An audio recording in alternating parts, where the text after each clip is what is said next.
Tambyolo ng kapalaran. Laglagan na! Hey! Woo!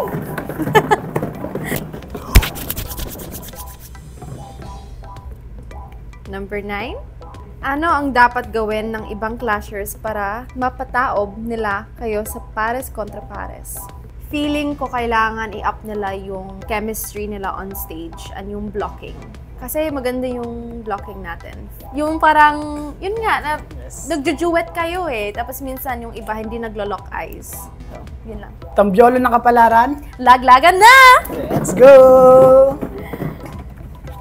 Number 8, Fearless Forecast. Sa pares kontra pares, sino ang grupong malalagay sa alanganin? Para sa akin, yung malalagay po sa alanganin ay sila Kuya Tao tsaka sila Ate Angel. Parang nagsasapawan po sila. Malakas talaga yung boses ng isa, tas yung isa po natatabunan po.